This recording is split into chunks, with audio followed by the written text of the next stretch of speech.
October 20th, 2022 meeting of the Grafton, Mass. Accessibility Advisory Commission. I'm Roger Trahan, Chair of the Commission, and I call this meeting to order. As a preliminary matter, please permit me to confirm that all members and persons anticipated on the agenda are present and can hear me.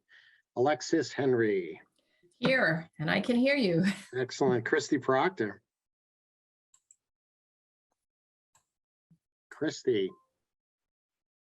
Christy is going to have to log out and then log back in. I don't see any icons next to her name, so she might have a technical problem. Okay. I will get back to her in a second. Mr. Berger, yes, I hear you for just fine. Laura Deneen. Laura Deneen is here. Okay, and Rob Paulsonelli. Rob is here too. Okay, and I'm just going to. But you know what? Okay, I see where Christy.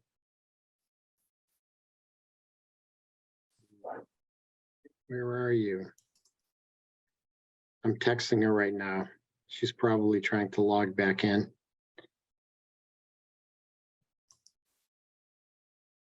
Okay, I see. I don't know. Seeing her name.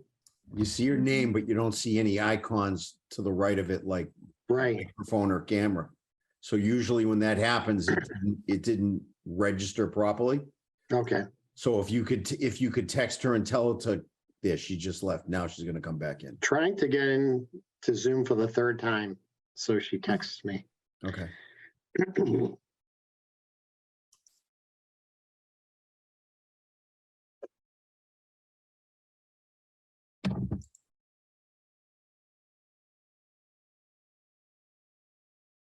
Okay, after asking to be a panelist, it goes nowhere. So let me do this. I'm going to ask her to go into Zoom and meeting ID number or webinar ID number and password. No, I think she's in. Is Yeah. she? Ask if I'm you, in. if you Here again. Oh, you, okay. there. I'm just not going to turn on my video. For some reason, it just hangs. I don't know. Okay, Anyways, I'm ready to go. Sorry to be late, everyone. that's okay, as long as I can hear you and everyone else is joined in. And the only other thing is I will save the long-winded remote participation guidelines. There are no anticipated speakers other than us on the agenda right now. I'm not seeing any attendees. And all of us are familiar with the remote meeting participation guidelines, and it's just pretty much common sense, good behavior. So, Roger, can I add to that? yes, Did you see when I had my first oversight meeting? Did you watch that? no, I don't think so. Okay, so I had Mr. DeTomer speak the script, and I want to give it to all the committees. So Okay. instead of you skipping over it, Okay, I think he's going to make a generic one so you can just press this button, and for 2 minutes it does its thing, and then it tells everybody, what the governor wanted us to do. okay, awesome. So, for our next meeting before that, I will email over that script to you. You can Okay. maybe practice, and if you like it, then you can press the button and it'll be great. Or you can task me with that and say, Mr. Berger, can you play the announcement? Okay, that is awesome, because I've actually changed a few words and tailored it to our committee. But yeah, I'll work with that. And then you're saying that I can record it somewhere, Not you. Bob DeTomer is recording it. and then we go and click something, and then it says it. Mm-hmm. Works for me. Okay, Okay. great. All right. Okay, so first item on the agenda, announcements. October is National Disability Employment Awareness Month. And Mhm. I know that the Mass Rehab Commission has been advertising a lot on social media. I've gotten a lot on my Facebook wall. So anyone here want to speak of any of the details or initiatives that they may be familiar with regarding National Disability Employment Awareness Month? About what it may entail. I just know, I don't know all the details and specifics, but yes, Christy. So there's a campaign going on called "What Can You Do?" and there's a really nice 1-minute PSA that they have. I don't know if anyone has seen the commercials for it, but it shows different folks with various disabilities, and they're all talking about how they're an asset on their job, and they bring their strengths to their job. And then the closing statements most of them make is, "But you need to hire me," you know. So I'll put that link to the "What Can You Do" campaign, because they all in the campaign say, "I can do this," you know. Right. And then the National Disability Employment Awareness Month. I'll put this in the chat if anybody wants to look at it or save it for another time. But there's really good. There's some really good. Oh, we don't have a chat. That's right. Okay. Okay. Well, anyways, Why don't we have a meeting chat notes. feature? But I don't know, but that's okay. So I'll put these all in the minutes, and they're really exceptional pieces to use for promoting, whether it's on your signature, you know, or if it's on your Facebook page or on your LinkedIn, whatever. They're really great. They're great pieces. So I just want to share that. thank you. And I will, whoever may be on Instagram is just one example of a social media. I have followed a handful of like complete strangers who are accessibility advocates who have various limitations themselves, and they go through their daily life, you know, whether it's their non-work life, their personal life, and it's out there, and it's been real neat to see people living their daily lives, and really putting it out there that, you know, if employers are just willing to hire them, and maybe they need some accommodations, they're out there ready, willing, and able to work. And so that's been kind of neat from a personal social media standpoint. Next. Just, Oh, yes, Alexis.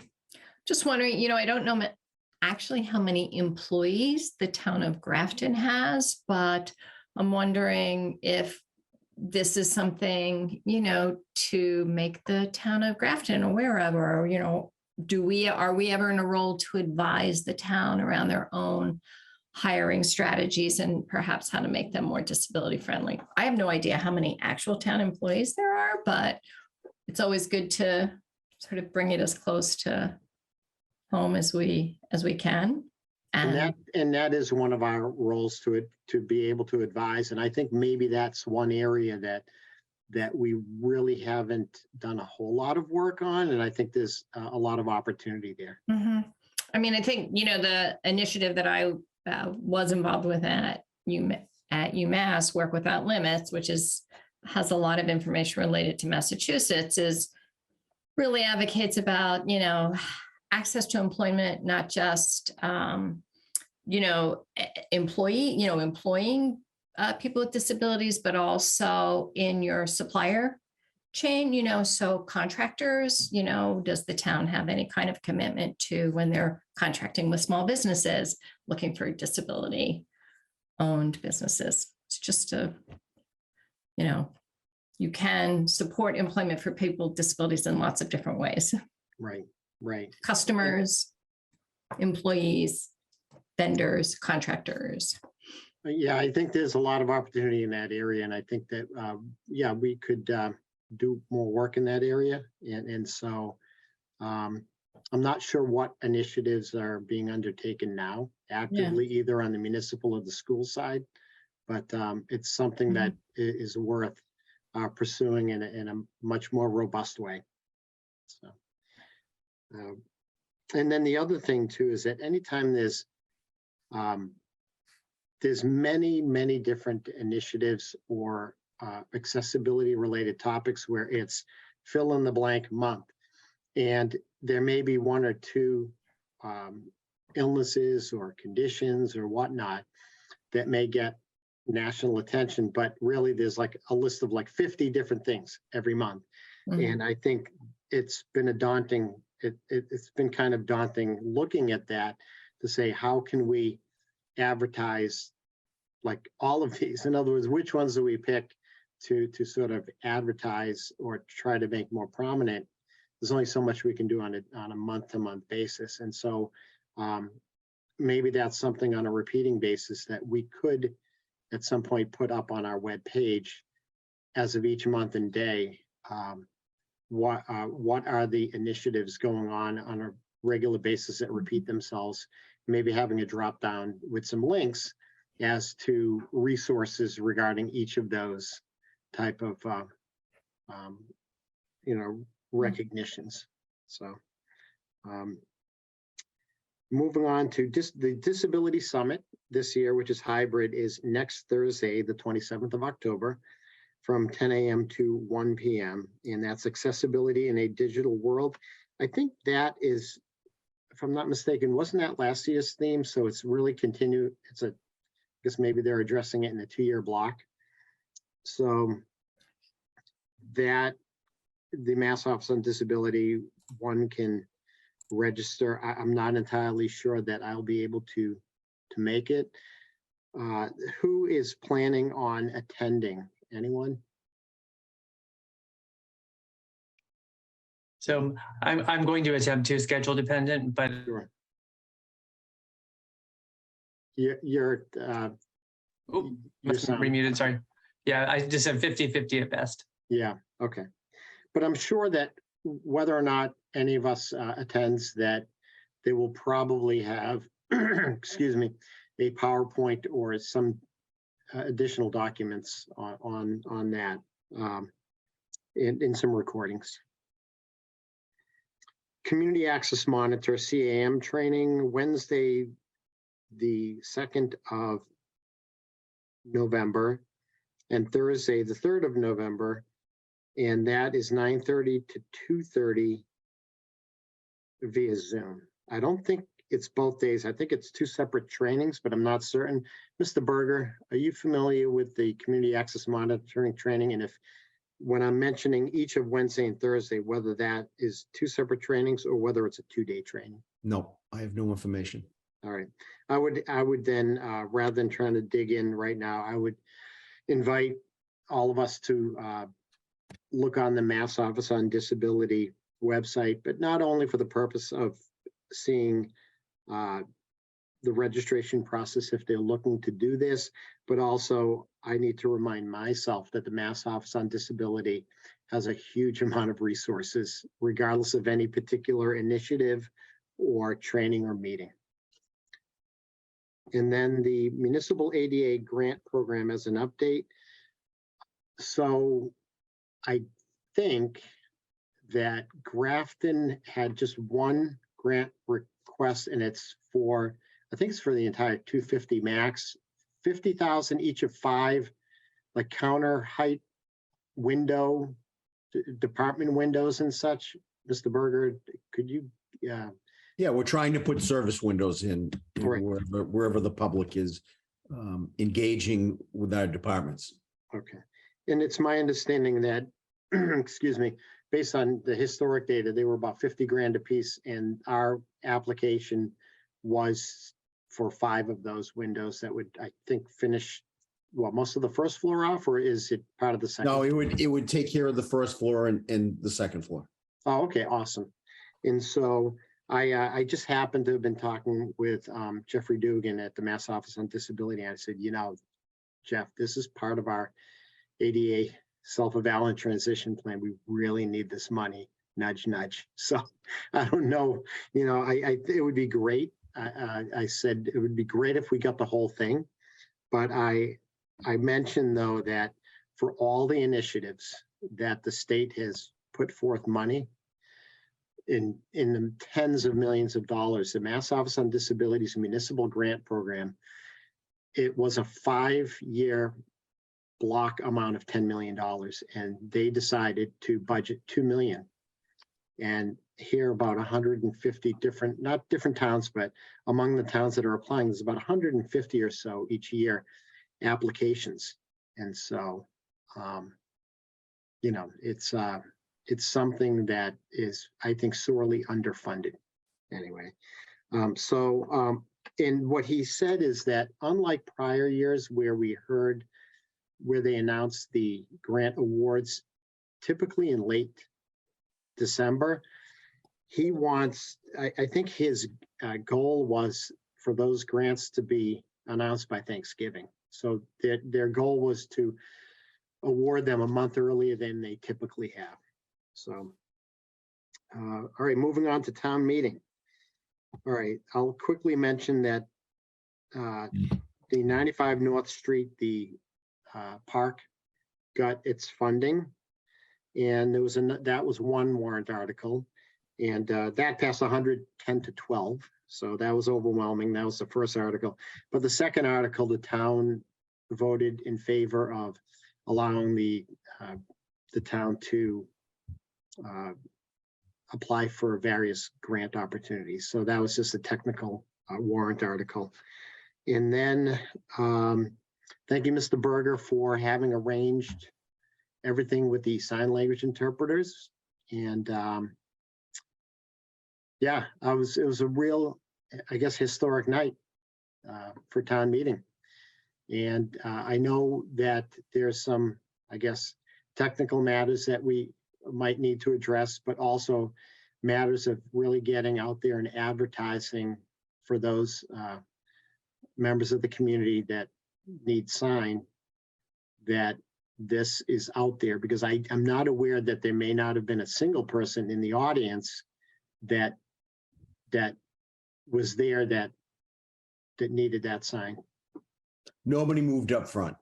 Okay. Nobody moved up front. I really think that we have to put a big effort into getting the word out for our deaf community to make them aware that we have these accommodations for them.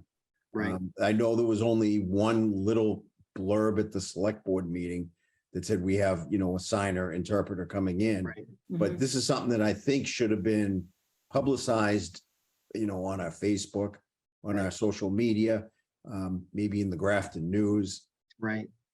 I was a little disappointed that, we didn't do that. Mm-hmm. Mm-hmm. And let me just ask, has Sure. anybody on this committee watched the replay of town meeting? Yes, I watched a little bit of it before this meeting. Now, the sign on the top right, the block is superimposed on the playback of the sign language interpreters. I'm going to need feedback on, is that block big enough on replay? Because, I'm getting ready for my Springtown meeting. And if it's not big enough, well, we just learned a lesson from this one that we have to make it bigger. I don't want to make it too big, but I don't want to make it so small that it's just abstract. And here's the I guess my ableist answer is looks fine to me, but I don't know, not needing, not being part of the deaf community, I don't know what is an adequate size for someone to be able to adequately, decipher an interpreter. Oh, you know what I'm going to do? I know what to do. I'm going to reach out to the interpreters. Okay. I'm going to point where the link is. Okay. Excellent. And then I'm going to ask their opinion. Okay. We're going to get, and I'm hoping we're going to get the same too. Awesome. I think that they worked very well as a team. They really did. They were good transitions, and they were right there. And yeah, I was pleased. And I will also say that so my dear wife Lori had mentioned, as I asked her, I said, was the closed captioning? We have Verizon, so for us, it was on channel 33. And she had mentioned that the live broadcast did not have closed captioning, but I'm wondering, is that a function of us as the viewer not having enabled it? That's right. That's Yes. right. Gotcha. Yep. Okay. That's right. And, Okay. and, we're not giving directions on how to enable your closed captioning because the community will already know how to do that. Okay. So, I mean, I have two deaf children, right, that wear cochlear implants, and We've had closed captions since they were itty bitties. So, but you do have to enable it on the TV, and it's easy to do. Once you figure it out, it's easy. You know, Bob, to your point where nobody moved down front, I can tell you in the deaf community, they're sitting in front anyway, because they're going to try to read lips and see how people are talking and interacting with each other. So they'd be down in front anyway.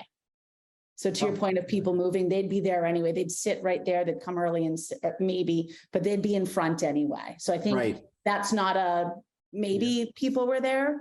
But I had the seats reserved with signs on the seats. Oh, got it. Oh, they might not want to sit on it. I don't know. Well, you know what I mean, but. I do know what you mean. And how old are your kids?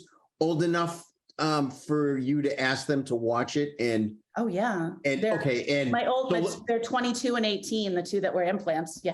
okay, and do they know sign language? So they speak more than they know sign, but they know some. All right. Yeah. But I can ask them to say, hey, is this big enough? Could you see it and read their signs? I could certainly have them do that. Okay, yeah, please. Yeah. Yep, And I'll sure, no recognize problem. Alexis had a question. Yeah, so I wasn't at town meeting. So in addition to a sign language interpreter, do we have cart reporter? Because, you know, some people who are losing their hearing may not know ASL, you know, may not know sign language, but would benefit from a cart reporter. And I'm assuming when people are actually in town meeting, not watching it on TV, you know, they're not benefiting from the closed caption that happens when you're seeing it on TV. So a cart reporter is another. I don't know what that is, so you need to. So explain. CART is it's an acronym. It's live captioning. It's almost like a court reporter. No, I know what it is. No. You know what I'm saying? They're I do. live I do. capturing the dialogue that's happening, and it's being projected on a screen. So it's Right. for when you have an audience, like we do at town meeting. That's another accommodation for people who, again, may not be part of the deaf community, may not know sign language, but have a hearing impairment and Yeah, right now the town. can't hear. Right now the town of Grafton is not offering that. I have a question. I think we ended up, Alexis, you weren't on the committee at this point. It may have been about a year ago or in the past year where we talked about the potential for, let's say we had a certain number of laptops or something, and people were able to then have a place to put that laptop, sit down, and maybe watch live. And That's not a closed great- captioning. That's not a great strategy for full integration. It kind of as far as- segregates people in a way. Okay. I mean, there's a cost, of course, associated with CART, just as there is Right. with ASL, but you can Okay. have them happen at the same time. Oh, okay. Yes. All right. Yeah, it's not one or the other. You can have both. Okay. All right. Because I know that some people had asked me, I know one woman in particular who said she's really, her hearing has really gotten to that point where, you know, she benefits from closed captioning, but certainly is on her way to learning sign. And so I didn't know whether, you know, that I understand, Alexis, your idea of, that exclusionary aspect, but, you know, that would be one way to address someone in the room, you know, having the closed captioning. Right. Mr. Berger. Okay, so just to address what everybody was just talking about, the laptop won't work because if you watch it live, you're going to be 3 seconds behind what's going on stage. Oh, So that, you know, we discussed that last time. Okay. That just won't work. The auditorium has hearing assist. If anybody needs other accommodations other than what we're giving on the stage, they can put an earpiece in. I mean, Okay. we're offering as much as we can right now. I think the town has gone huge steps this year with closed caption for all the meetings, including town meeting. Not all the meetings, but, you know, we picked 4 or 5 different committees. I do want to write a policy because we're not hitting all of the committees. So we should really have a policy saying GCTV, and I'm going to discuss this with GCTV.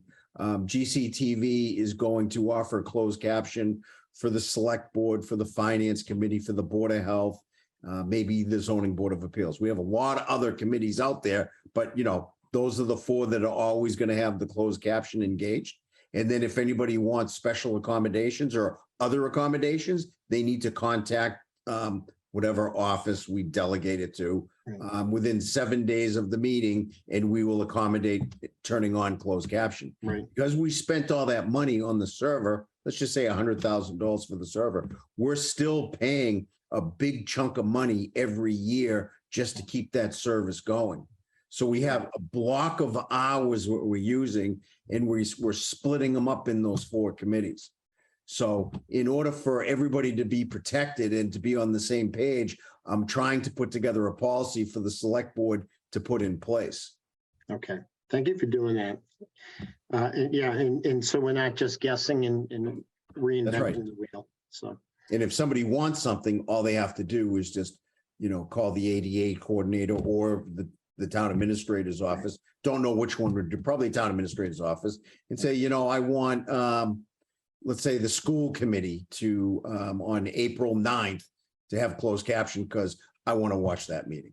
Sure. Oh, give it to us in 7 days and we can go, Bob DeToma can go in there and turn that button on. Okay. All right, awesome. One question for you regarding, Mr. Berger, regarding the sign language folks. So it's my understanding that any more than 2 hours or 4 hours all right, so they were alternating back and forth, and I wasn't paying attention to how frequently they were doing that. But my biggest concern, and I was crossing my fingers, was similar to the last meeting they canceled, and I don't know whether it was because they could only provide one. No, they couldn't get anybody. They couldn't get anybody. And so that meeting lasted just shy of an hour and a half. We can't absolutely predict the length of a meeting, but let's say we could, and we told those interpreters it's going to be 90 minutes. Is that still too long a time for one person to do 90 straight minutes? No. All right.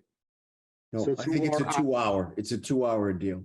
All right. So is it more for maybe convenience and ergonomics on their part that they did alternate, that they were there, and then for that short period of time, there were two of them, and then they alternated every, I don't know, 10 or 15 minutes or so? Yeah, I think they were just getting comfortable. Okay. That's what I think it was. They were getting comfortable of what was going on. Okay. Awesome. So let's hope they can come back. So does anyone else have any other comments regarding town meeting or sign access or anything like that, or the park for that matter? I'm just thrilled that it's happening. So thank you to everybody for making this happen. I mean, it's been a long time needed. So yay for everybody. Right. And on town meeting floor, I did speak to our commission's support of this. So there was one gentleman in particular who did express some concerns that among other things included the shortage of parking, that, as we're creating this space, it might create a lot more demand than there is parking, and there may be some wetlands issues, but we've always found a way to do things, including wetlands replication, to swap out one area for another if additional parking is needed, because I think there was only, 6 spaces, 2 of which were 7. So 2 accessible spaces, 5 none. And so I haven't physically gone up to that area. Have you, Bob? No. All right. So I can't imagine for that footprint that if there's something that can be done with the variance on the conservation side, that they couldn't add some more spaces somehow. And I'm sure that Jen Anderson and our rec director and Leah Cameron, our conservation agent, are probably going to work feverishly behind the scenes to hopefully make that happen. I think we'd all agree that there may be times that more spaces would be needed, but I don't think that was a valid reason to vote no on that. There were some people, those dozen people have voted no, but you don't throw the baby out with the bathwater, in my opinion. So I'm psyched that park is happening. So All right, any other announcements? I think, Christy, you had a couple of that you planned on touching base on. I have two announcements. One is that that information on accessible voting is available on our town clerk's website. So if anyone just goes to the town clerk site, about halfway down, she talks about, or it presents absentee voting, and underneath that is the accessible voting information, which is required by law, obviously, for all of the clerk sites across the nation. The second announcement is a more fun announcement that in January, February, March, for one Monday a month, there will be universal access ice skating at Buffoni Ice Rink. So I'll put the information about the dates, the times, and the registration. It's free. Is that, that's the one in Lake Avenue, Worcester? Correct. Yeah. Okay, awesome. Roger, I just Yes. got called out to a ZBA meeting that I have to attend right now. Okay, All right, so you guys have a great night. Thank you. all Thank right, you. thank you, Bob. Okay. All right, so Bob exits at 7:03. Mhm. Okay. All right, so as far as, so Buffoni Rink, that's Mondays?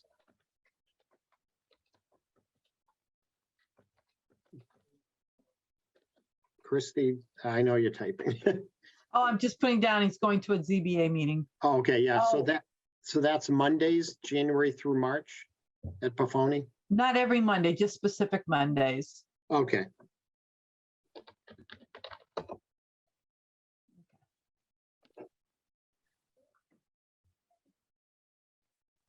Okay. All right, moving forward.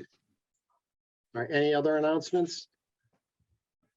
All right, external correspondence, there is none. I have a little mouse up here.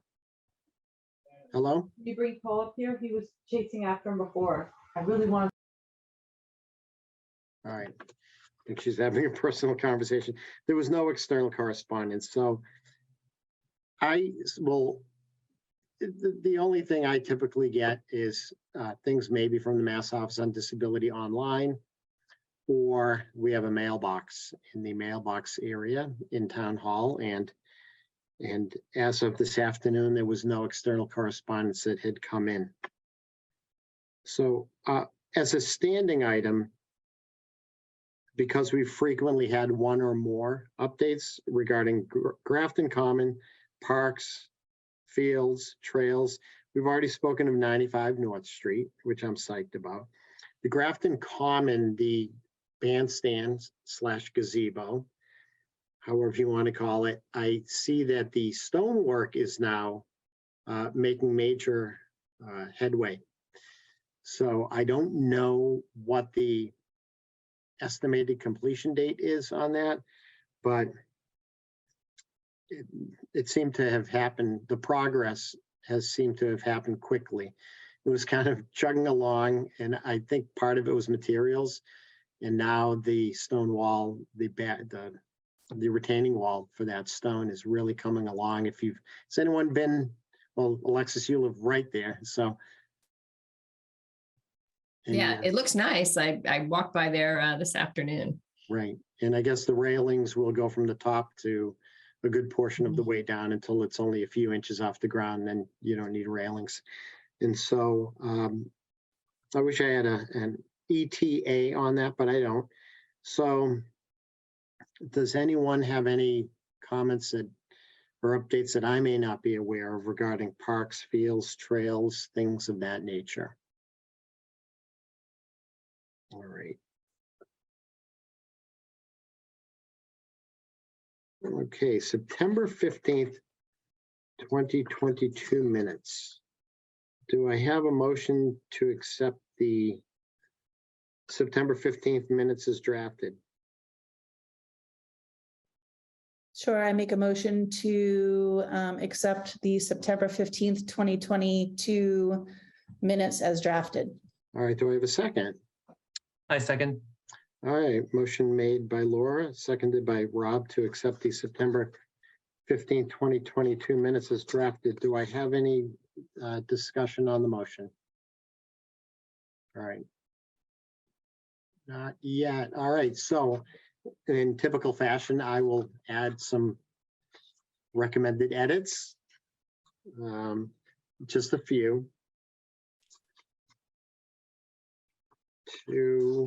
So maybe Christy, if I don't know if you may want to pull up the Word document to page 3, starting with agenda item 3. Are you able to do that? I'm still waiting for you to disable the sharing. I can't do it at the moment. Oh, how do I? Okay, share screen.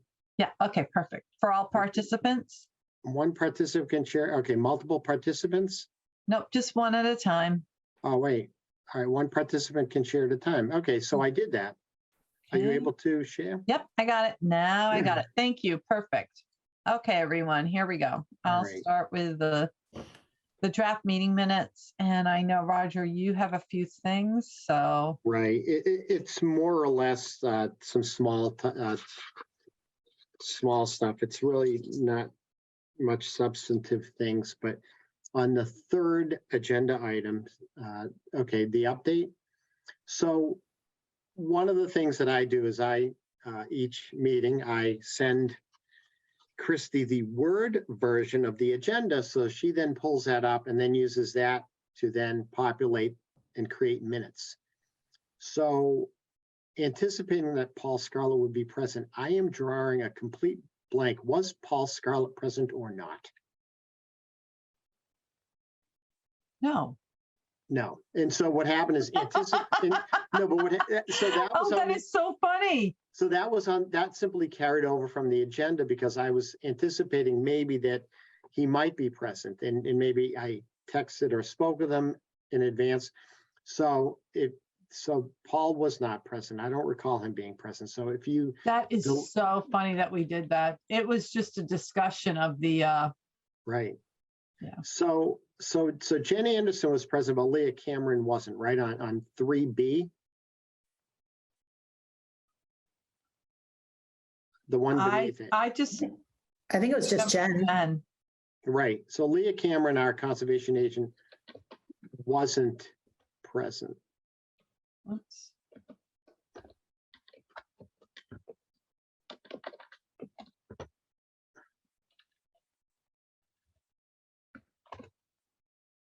Okay. So then Jen Anderson, Rick DeParr, no, okay, so then beneath that is it's highlighted in red. Engvall, it's ENG. It's elsewhere spelled correctly, but ENGVALL. It wasn't okay. Is it 2 L's? Oh, yes. Oh, it is 2 L's. Okay. All right. So all right. So Leah wasn't present. All right. I'm just doing that. Nope. Okay. Now under the action item right before the motion. Okay. Roger will write a letter of support for the project to the CPC for funding. The letter, not another letter. It was only one letter in question. So the word another will write, no, a letter of support. What I'm talking about is the following sentence. Oh, okay. Yep. It's the letter, not another letter. Thank you. Yeah, Okay. You're welcome. So the following action accurately reflects that I sent a letter with the CC. Okay. So there was only one letter. Now moving on to not the following page, but under old business, number 5. Okay. Oh, this was fun. This was fun. Accessible ramp, not accessible grant, about 8 on the 5A, about 8 lines down. The first word accessible, Yep. that the second word is ramp, not grant.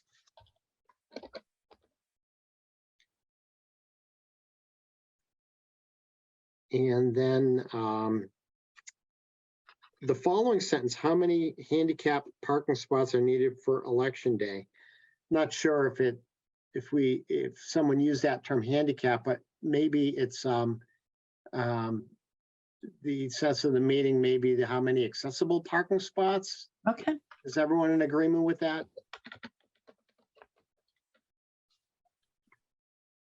Just changing the language. So the thing if I could back up a second though, I had a substantive question before moving on to the corrections. Scrolling up prior to the old business item, okay? All right, right there. Okay, so Bob Berger made a motion. Okay, that last sentence, we were talking about, well, the entirety of the action. Discussion ensued about corrections. Also discussed standards for creating town meeting minutes in a consistent manner. Mr. Berger suggested that Mr. Trahan place this as an agenda item for our October meeting. I'm not questioning the accuracy of that statement. I'm just asking what that meant because I don't recall following through with that piece at this meeting, notwithstanding he has since departed the meeting, but we, as a remainder of members, could have discussed whatever he was referring to. I cannot for the life of me remember what he was referring to about creating town meeting minutes. The term town meeting, was that referring to just committee meeting? I don't think he was referring to town meeting that we know as in capital letters town meeting. What we're referring to is that the town develop and ask every commission to report their meeting minutes using standard font and without serif. So it'd be sans serif, Okay. 14-point for readability documents.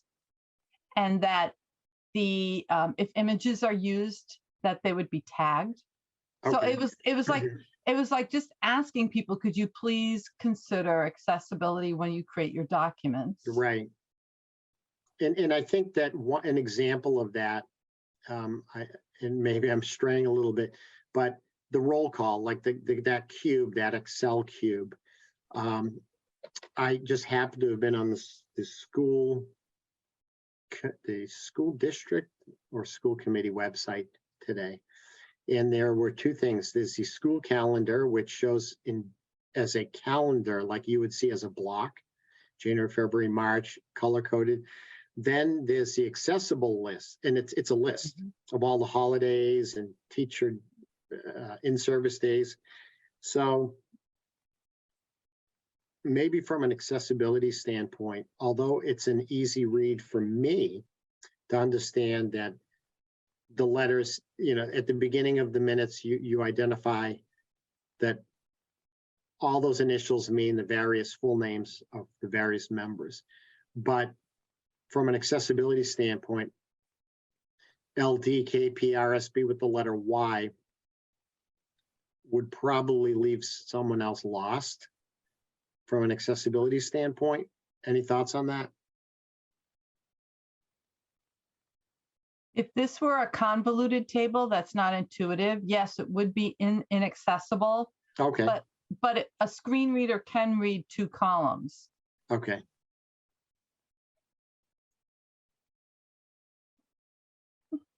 Rob. Rob. No, so I just wonder if we are getting ahead of ourselves though, because We maybe. Just that Bob's point was that it should be a town-wide policy, or there should be a structure town-wide. Right. And I think getting back to your original concern, Roger, right? It wasn't about town meeting per se. It was about all the meetings in town. Committees. Okay. All right. Is that correct? Yeah. I remember now. You're jogging my memory. Both of you. Yes. Should I put council or department meetings or? No, town committee meetings, right? Committee. Thank you. Committee meetings. Yeah.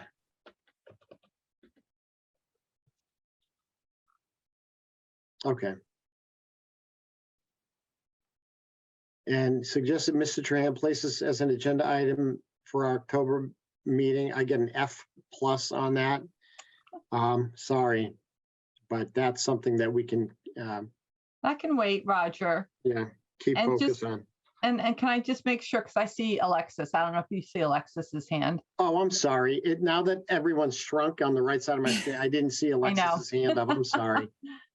So it was really more for clarification. Is there a thought that, there's some effort to ensure that across all town committees and meetings, that documents are made fully accessible and that everyone is using a standard format and approach for creating accessible documents? Is that how I understood that? Or did I understand that correctly? And do we have that guidance? I think the guidance, Alexis, would be coming from us. Okay. I will tell you that I don't think this is high on anyone else's list. And it's like it's the historical document, what's been passed down. Right. It's not a lot of thinking outside the box, and I don't think this subject has been broached, so. Right. It happens to be top of mind for me because some colleagues of mine just did a project with the Mass Commission for the Blind around, actually it was around jobs where being a person who is blind was an advantage, and was one digital accessibility specialist. And they worked with Index, which is and it's a group within UMass at the medical school they are national experts in accessibility, making not just websites, documents, everything. I'm just one, there's a resource kind of right in our community for advising on this. So it's sort of top of mind for me right now around this issue. Just thought I'd bring it up. Thank you, Alexis. Christy, to Alexis's point about the website and initiatives. So the whole WCAG web content accessibility guidelines, whatever number is it, 2.0, or are we at a higher number now? We're going up another number. We're going to 3.0 now. Okay, so I'm presuming that it isn't only about the letters, but it's about luminance. Sometimes people refer to that incorrectly as contrast, but that's just a lay term, where for those who don't have visual difficulty, that there's all sorts of colors and graphics. Hello, Mr. Berger, who joins us at, what time is it? 7:19. 19. Okay. So right now, Mr. Berger, we are on the September 15th minutes. I got you. And so, yeah, it's not only about words, but it's about the graphics or lack of graphics that should be helpful. So anyway, so we can address that with the town, hopefully sooner rather than later. It's my understanding, and maybe Mr. Berger could shed some light on this. I forget the exact nature of the discussion, but it was in a recent meeting about the website and such. And I think it was the select board meeting that Christy, Rob Paulsonelli, and me had attended, where the charge of our committee and renamed was put forth. And I think it was our town administrator who mentioned that there was some initiatives actively looking to change and enhance the accessibility of our town website. Does that seem familiar to anybody? Sure, it seems very familiar. We're changing our website, and it's going to happen, I think, mid-November. Okay. And what's going on with that? I don't know. We have to learn it. Okay. We all have to train on it. They're training on it. Somebody's going to train me. All right. And hopefully it's going to address all our issues. All right, awesome. All right, and I actually strayed off topic, so back to the minutes, but I'm glad we at least touched base on it. Under 5B, the Grafton Public Library policy, Aaron Vandestein was not present. So if you could share that again. Yep, I'm doing that right now.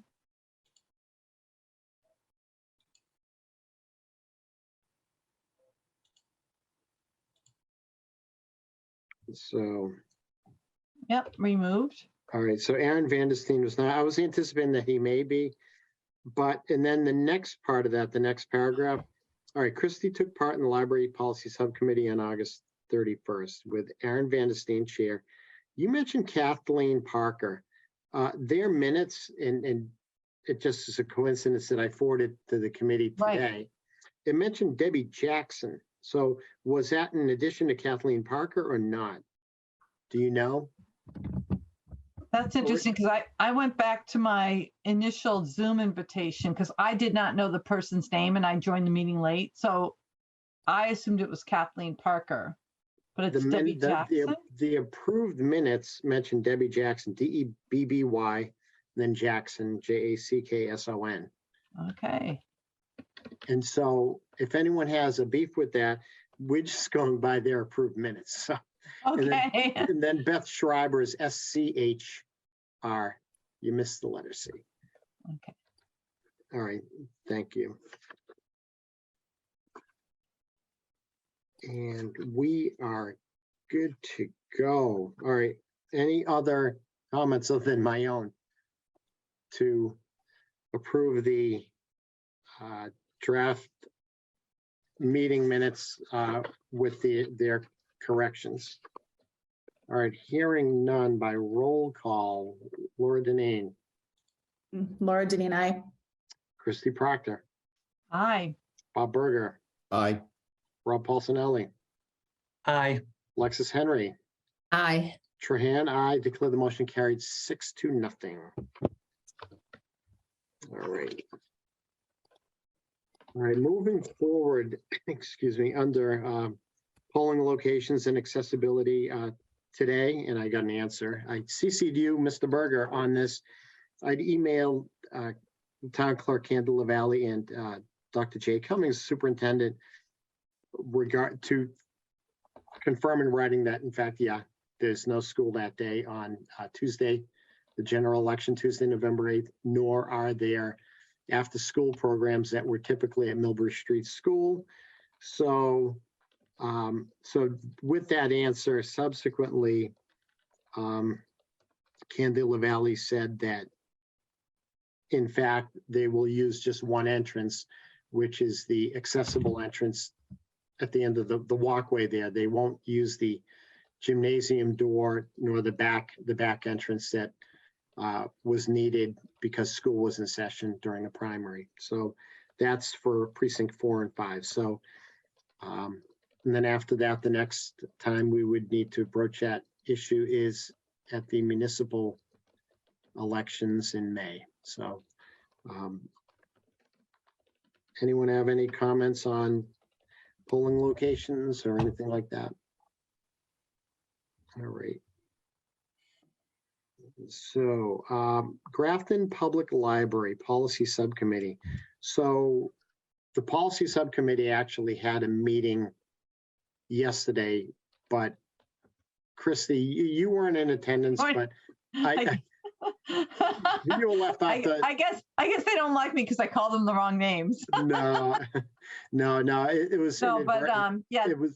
They just dropped me off, and that's okay. I saw what came through for meeting minutes and what they're working on, and really the meeting to be there was the meeting in August, because that really allowed them to move forward with doing the policy of if you are not satisfied with the accessibility, you can request one, and if it's denied, what are the steps to either a resolution or a final decision? So that came through council. It looks great. Yes, it does. And so that was the document. I had forwarded the email with attachments late this afternoon. That was my email. And what she's referring to is those documents. Now, I had spoken with, that followed my having spoken with our library director, Beth Schreiber, and she had really express a great appreciation, Christy, for your input at that August 31st meeting. So, you know, seeing things through a different lens, that she greatly appreciated your input. And I will say that what's really neat about this document regarding the appeals process is that there's a 2-level there's two layers of appeal. The first appeal, well, the appeal goes to the library director, right? Who then would send it to the policy subcommittee. But then if they're not satisfied and the policy subcommittee somehow determines things in a way or upholds something that they're not satisfied with, then the next level of appeal is through the full Board of Library Trustees. So they seem to have done it's a very thoughtful process, and what they did at the outset is acknowledge that it's sort of like a living, breathing document. They may not have used that term, but it was basically acknowledging that they acknowledge that this thing isn't always written in stone, that there are situations that may warrant revisiting these policies, and that they were open to that. So that was right at the front end of their preamble, which I appreciated. So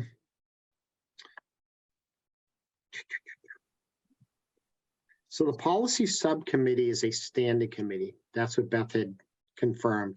It's just a matter of how frequently they meet. And so I don't know if we necessarily take any specific action, like, okay, so I don't recall whether we actually voted on you being our commission's liaison to that subcommittee, but it may be premature if we did to somehow end that there, because this particular document that the attorney said looked okay, and that the subcommittee voted on last night to then send it to the Board of Library Trustees to vote on, that still, they may not just rubber stamp yes, they may, but so do we say that as a commission that we also want you to make an effort to be present at the full Board of Library Trustees meeting, or not? Or is that too much? We'll just let them do their work, and that you were just working with the subcommittee. I don't want us to overstep. I think you gave significant and valuable input. They appreciated, they incorporated into their document, and then the Board of Library Trustees is going to vote on it very soon. So do we just leave things as is and just wait for that vote?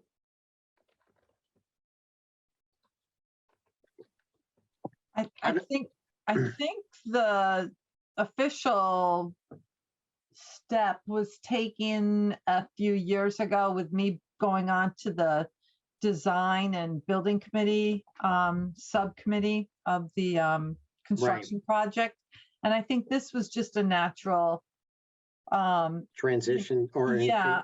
I mean, you know. Do we want to just leave? We voted on that, correct? Did Yes. we Oh, vote? yes. Okay. That was a good 2 years ago now.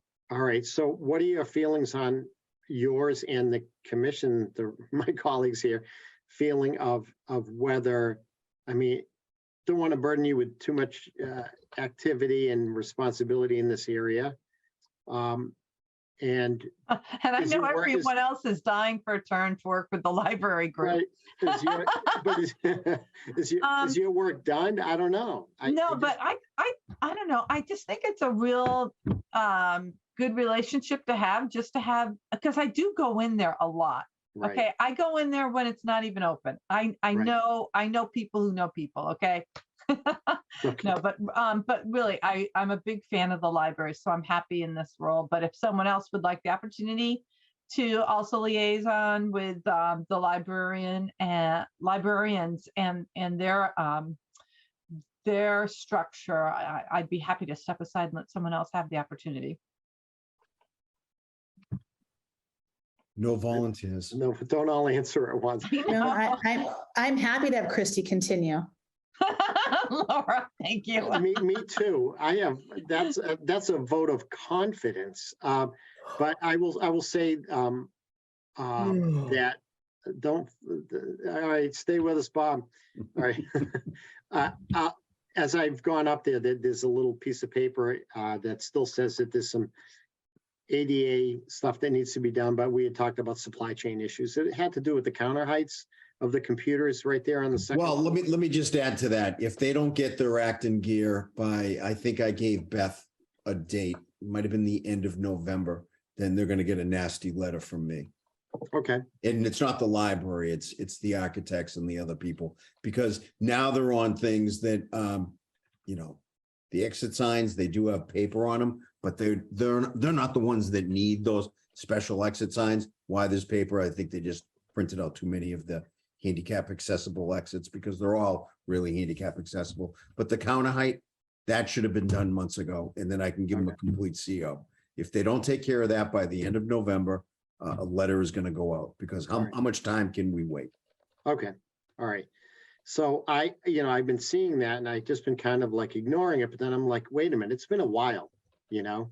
So is anyone aware of whether that's in process, and should one of us just gently remind our library director that that's? I've already done it. I had a meeting with Beth, Oh, okay, and I said, that's it, we're done. okay. Then maybe if that isn't finished, maybe the gauntlet is needing to fall is what needs to happen to get it in gear. So I'll leave that alone and let that. And what is that date? Do you know? Off the top of my head, I think it was the end of November. Okay, all right, but it's certainly not extending into December, right? No, and I'll report back to the group. All right, great. And while I'm talking, Christy, did you see the piano? Yeah, and I saw the piano policy. Isn't that hysterical? No, but did you see the velvet rope I put around the piano? No, I didn't see that. Yeah. I said, we're not going to put tables around the piano, because they were putting tables around the piano. So I went and got these brass posts, just like you see, and it's around the piano now. It looks great. All right. Bob, did you steal them from a funeral home? No, I did not. So Bob, was this an accessibility issue? I'm confused, or no, a Well, building code issue? No. They No, they don't have- want people jumping in and playing. Yeah, they have the piano on a piano mover. So it's up about 4 inches. And if you're going to play that piano, I can play the piano, not very good, but you can't even reach the pedals because the piano's raised up. So I positioned it in a corner where I think it should go. They got to get the guy to pick the piano up and put it back down. Then somebody can play the piano. Okay. It's a gorgeous piano. So is it a player piano, or is it a regular piano, or is it hybrid? It's a baby grand piano. Okay. Well, someone called it a player piano, and I thought those were the ones with the little rollers that played on their own. No. Because isn't that the term player piano? Could be. All right. So I was totally confused. So, all right. Well, that's good. So where is it? It's in that side room? Yeah, I have a picture. All right. It's in the community room. Okay. Nicolas Cage is going to be speaking tomorrow night there, by the way. Anyway, all right. So, all right, moving on to bylaw study committee. I didn't do a thing with this, okay? It was a placeholder that we talked about, that the bylaws are 120, 130 pages. It's general bylaws, not zoning bylaws. So general bylaws, they had pointed out the possibility of us weighing in on certain things. And they had mentioned the articles regarding safety and order and the sections. So this is just an invitation for everyone to, if they have time, to peruse the bylaws and see if there might be places that we may be missing that we should probably be weighing in on.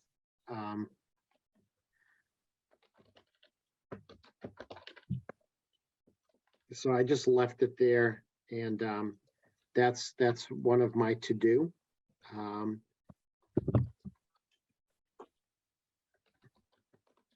And the thing is too, is that the bylaw study committee, which was supposed to meet every 5 years, ending in a 2 or a 7, and then it would meet for a year and bring back its recommendations the following fall in the years ending in 3 and 8. This is the first time the committee's met since 2003 when I was on it as a finance committee member. I was chair.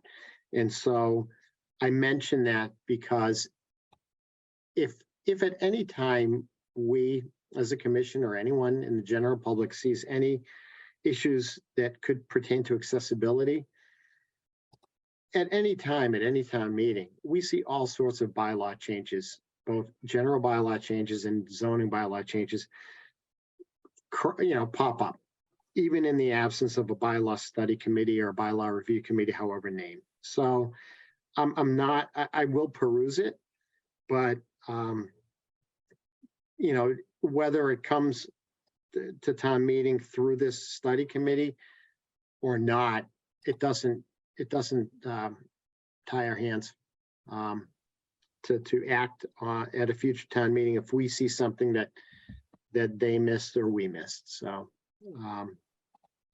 but it's something that it was probably going to be incorporated in a larger document if we do find things. So, all right, any old business that I know, old business. Yes, of course.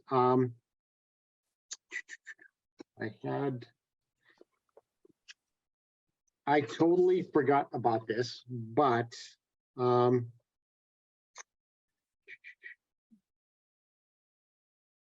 the public hearing on September 20th that the Mass Department of Transportation had, it was online. It was regarding the Millbury Street improvements from Sean Michael Way to I don't know what the street was. It was to Crosby, including sidewalks.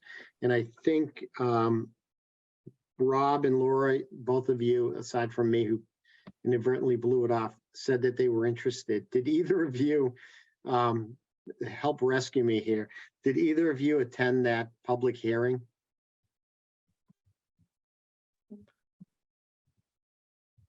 That's a negative for me. No, I did not. I totally forgot. Okay. I did. Oh, you did? Oh, awesome. Yeah. And anything? I had nothing really. I suppose I've noted, like, if you've looked at any of the plans that were available, they were really just walking through it. I'd have to go back to notes to get any other, significant details, but the only things I remember people asking about, I think, were whether it was going to ever be extended further. Trying to remember any other of the big highlights. I mean, the sidewalks are ample. There's going to be really well set up crosswalks. Yeah. So are we talking about the Fitzpatrick Road side would necessarily be then on the same side as Millbury Street School, that it would provide a corridor from that whole neighborhood? Correct. All right. So that, yeah, children can more easily walk. Okay. All right. And so it's not on the opposite side. It's all on the school side of the road. Okay. All right. And so, yeah. All right. All right. I'm sorry, Roger. No, please. I say the other part was their real big hope too is that they're going to narrow the actual roads to allow for bike lane and for the sidewalk. Mm-hmm. And their hope is that will also just slow traffic down coming through there sort of naturally, because the roads right now, because they're so broad, almost invite people, to drive through excessively fast. So their hope is that sort of incidentally, that'll actually slow down traffic through that area also. But again, the addition of the sidewalks, the crosswalks, all the extra lights, they're going to have the those posts that'll flash when people are in the crosswalks. Oh, that's awesome. To really highlight that. So yeah, so like I said, their hope is really that it's going to really slow everything down there and make that a much safer area for everyone. Right. That would be great. That's what they did a number of years ago on Lake Ave in Worcester. If you may recall, that was like a racetrack. Right. Yeah, Alexis, you working at UMass, you remember back in the day, it was like 2 lanes on each side, and then it eventually converged. And yeah, they have the wide bike lane, and it's meant to slow things down. I think it has, True confession, I got a speeding ticket on that road. And it's funny, I'll say tongue in cheek, shame on you. That guy that he always stayed in the same spot right there, right? Yeah, I wasn't in, it was many years ago. But I All right. It was everyone that traveled that road should have known, did. but everyone got bagged, you know? It was like the one near Strand Ski Shop on West Boylston Street. The cop was always there and Mhm. you get back, but, all right. So thank you, Rob, for having attended that in our stead. And I guess we'll just wait and see. My only concern, and I'm hoping that this doesn't happen, starting from scratch, we hope that telephone poles and such don't end up in the middle of sidewalks. It's something I'm acutely aware of. When I'm driving around and I see these so-called improvement projects, I'm invariably seeing mailboxes and telephone poles that narrow width to an inaccessible standard. So Absolutely. They are that actually just made me recall, they are moving, I forget if it was, I think it was 2 or 3 telephone poles back, Mhm. which I believe was to accommodate the sidewalk. all right, awesome. You know, there was a little bit of extra space that they needed at a couple of spots. So the plan was to actually pull those back. All right, awesome. All right, then we'll wait and see how that transpires. I think it's going to be an improvement, yeah, to hopefully slow things down and have more people be able to, not have to take vehicles to get to the school. So, all right, any other old business items that anyone can think of? All right, new business, I had added this, it's around this time and before. I really haven't heard much about Grafton Celebrates the Holidays, which is Sunday, December 4th, 2022. I certainly know that from an accessibility standpoint, one place that we can rely on is the municipal center. I know that there's a big, like a flea market area or yards, I'm drawing a blank at the term I'm searching for, but craft fair is maybe the term. That is one place. I know that GCTV as an accessible spot is always a big draw, especially for the donuts and cookies. So that's just one of my favorites. Roger, hold on. Yeah. Grafton Celebrates the Holidays for GCTV is big for the vets to record a message yes. for their Yes. loved ones. So, thank that's you. huge. That, I totally forgot about that. Yes. And so people would bring a thumb drive, correct? Yeah. All right. So bring a thumb drive and they can, you got the green screen so they can have all the different backgrounds and the kids to send to their loved ones overseas. So, that's, and then, other accessible space is is a DPW building doing something? I know that they had an open house. I don't know. But I think as time goes on, at least on the municipal side, we're seeing a lot more accessible areas that could be used for venues. I don't know if people agree with this statement, but I think that as an advisory committee, I think it would be a daunting task to somehow do an ADA self-eval or an AAB self-eval for every business that is hosting something. If something has an accessible entrance, it may not have an accessible bathroom. Or if it does, it may not have an accessible counter height. But I see Christy raising her hand. So that this was really, I was big on this 4 or 5 years ago. And Right. really all my efforts to work with Jen Anderson, nothing ever happened. Okay. But I would like to try again, or if someone else wants to take up the banner and run with it. But it could be just as simple as on their application to be included in the brochure. Is your location wheelchair accessible? Do you have a handicap bathroom? And if so, then they get the wheelchair icon, the new wheelchair icon next to their posting. That's all it has to be. Right. I mean, if we just want to do that, but if we want to move it forward and people can advertise just like restaurants do, this is a sensory friendly location. Okay. Or there will be signers at this event, at this concert. I mean, Mhm. we could, this is so easy because all Jen has to do is collect the information and print it. Right. It's really not hard. I'm not making anyone go around town and do an audit, Right. But It's I'm all wondering though, voluntarily collected information. but the average layperson may think and may answer yes to let's say the thing about the bathrooms. And when it's really not, or, that it's like, oh yeah, it's accessible and it really isn't. So that's where the devil's in the details, that even if a place is accessible, what ends up happening is in order to accommodate a bunch of crafts, they put all these tables together and they're now in the way. It's just, I don't know if there's a perfect answer. Even if a business claims that they're accessible by checking a box on a questionnaire.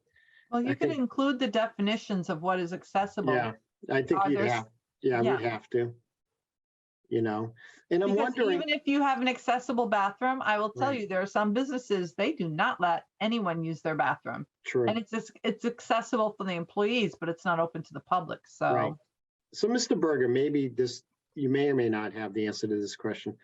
I'm wondering if this type of activity of determining who are the accessible venues or the most accessible venues among the private businesses in town is something that maybe someone with community access monitoring training could do. Doesn't have to be one of us. It could be anyone in the community. If someone has community access monitoring training, do you think that someone, if they had the time and effort to do so, would have the requisite training to identify whether a place is adequately accessible to be advertised as such for Grafton Celebrates the Holidays or any other thing about town? You're not going to get anybody trained to do that.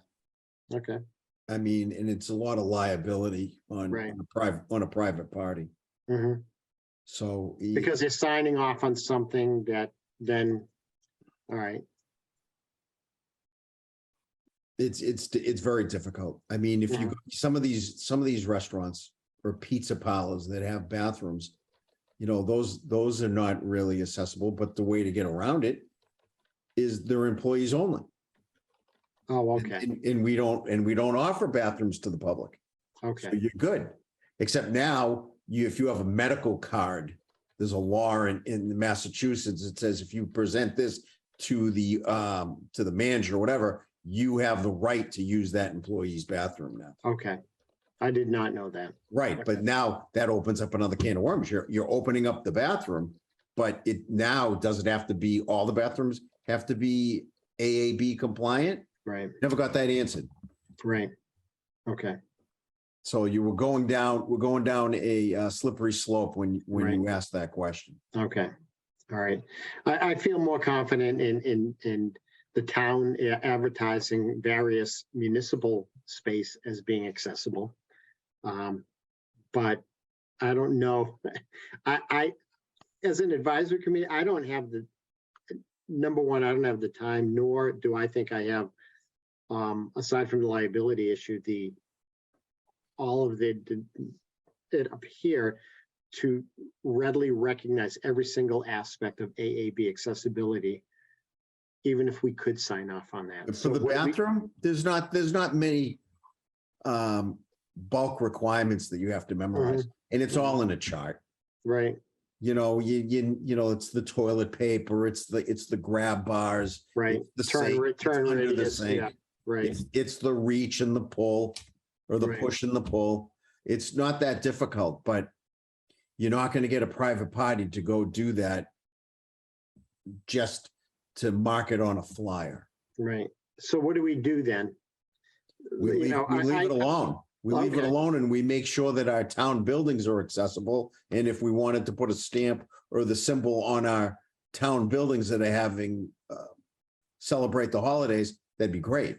But I would not go any further and start trying to ask these other private venues that question. Then maybe the thing is to not to the, well, actually, I'm going to call on Alexis. I see her hand is up. So I'm just wondering if it's something to aspire to for next year. I'm assuming that the businesses that are going to participate this year are probably already identified. There's a process, right, for becoming one of the businesses. And just thinking about what Christy says, is it something for us to kind of work toward for next year's Grafton Celebrates the Holiday so that businesses can advertise in a way that, they know that they're, and accessibility, obviously, as we all know, is not just physical accessibility, but, that we might have an interpreter or it's sensory friendly. There's a lot of ways that, businesses could advertise that. And maybe it's too late for this year, but Are there Grafton flyers? Celebrates the Holiday has been going on forever. Here's what I would do. Our tax dollars are we're paying good money for the Mass Office on Disability to exist. I'm wondering if maybe it's something, I keep on forgetting. Yeah, Jeffrey Dugan is there for our resource at the Mass Office on Disability. And I'm wondering if they can put together maybe something that identifies a checklist of some of the things to consider when a private business hosts a public event. Why don't we do this? Just a suggestion. Please. Our next meeting, our November meeting, let's see if we can get Jeff to come in. Oh, okay. And then, we can have this roundtable discussion with Jeff.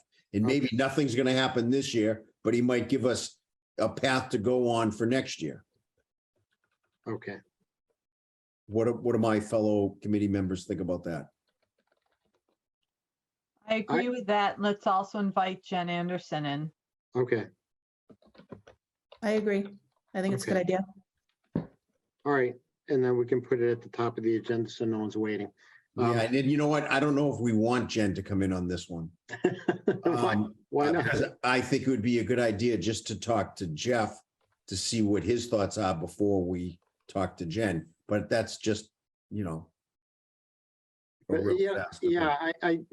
I would, since some of his suggestions may be implemented this year on the quick, she may have some input, and having her, whether or not she speaks to things specifically, having her on the receiving end of his comments, I think would be beneficial.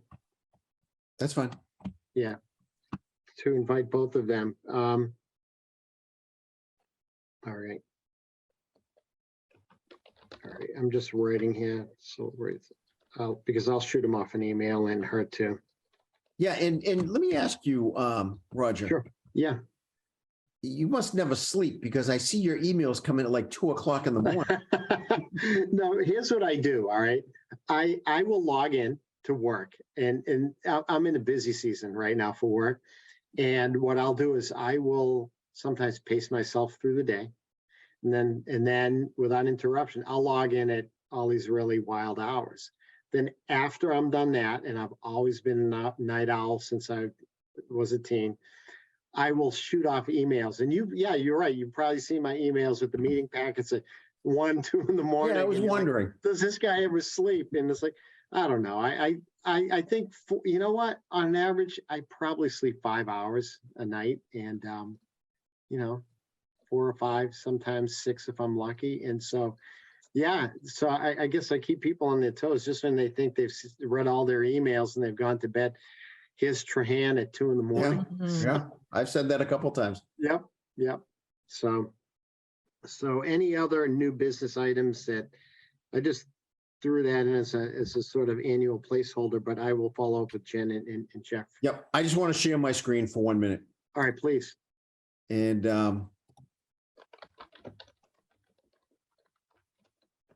Oh, there it is. awesome. Awesome. So this is the little baby grand, beautiful piano. That And is. they had chairs. I mean, they had tables all around it, and I couldn't stand anymore. So, we got to love Amazon at 2:00 in the morning too. So Hey, there's our favorite rug, just in black and white. yeah. And there you go. I just want everybody to see it. I think it looks great. Yeah, I like it. That is that room. A lot of people have never been in there, and they just walk by to the circular, to the desk. And I think over the next few years, that room is going to get some good use. I use that room once a month. My my building inspectors association, we have that room. That's the Oh, no Metro West kidding. Building Officials. Yeah. Oh, wow. All right. Yeah, it's a great space. It is a Yeah. great space. All right. So without any delay, then I'll just move on to just mentioning that our next meeting is Thursday, November 17th at 6:30 PM. And that's about it. So I will. I'll make a entertain- motion to adjourn. All right, Mr. Berger, a motion. Do I have a second? Huh, we're gonna stay. Sure, Yeah, I'll second. Yeah. No, Alexis Alexis will gets do it. it. Well, second. All right, so Mr. Berger made a Aye. motion, yeah, and then Alexis, all right, by roll call, Laura Denine, Laura Denine, aye. Christy Proctor, Aye. Mr. Berger, Bob Burger, aye. all right, Mr. Paulsonelli, Aye. Ms. Henry, Yes, aye. Trahan, I declare the motion carried. This meeting is adjourned, at 6-0. This meeting is adjourned at 7:57 PM.